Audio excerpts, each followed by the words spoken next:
आपण पाहत आहात RK न्यूज, बातमी तुमची, आवाज आमचा। जयसिंगपूर येथे झालेल्या चाकू हल्ल्यातील आरोपीला 5 दिवस पोलीस कस्टडी। मिरज परिसरात सापळा रचून आरोपीच्या 48 तासात मुसक्या आवळल्या होत्या। जयसिंगपूर येथील गल्ली नंबर 11 मध्ये झालेल्या चाकू हल्ल्याप्रकरणी जयसिंगपूर पोलिसांनी 48 तासात आरोपीला मिरज येथून ताब्यात घेऊन जेरबंद केला आहे।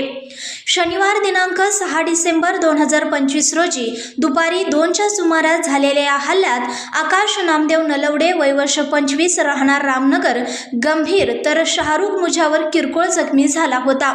या प्रकरणी पुंडलिक गोविंद गाडीवडर वय वर्ष 30 राहणार गल्ली नंबर 13 जयसिंगपूर याच्या विरोधात गुन्हा दाखल झाला होता। पोलीस निरीक्षक सत्यवान हक्के यांच्या मार्गदर्शनाखाली PSI उर्मिला खोत, पोलीस हवालदार निलेश मांजरे तसेच अंमलदार ताहिर मुल्ला व रहिमान शेख आरोपीचा शोध घेत होते। तपासादरम्यान अंमलदार ताहिर मुल्ला यांना गोपनीय माहिती मिळाली की आरोपी मिरज बस स्थानक परिसरात फिरत असल्याची। त्यानुसार शोध पथकाने सोमवार दिनांक 8 डिसेंबर 2025 रोजी सायंकाळी 5:30च्या सुमारास मिरज बस स्थानकात सापळा रचून आरोपी पुंडलिक गाडीवडर याला ताब्यात घेतले। सदर आरोपीला आज रोजी न्यायालयात हजर केले असता न्यायालयाने त्याला 5 दिवसाची पोलीस कस्टडी सुनावली असल्याची माहिती जयसिंगपूर पोलीस ठाण्याने दिली आहे।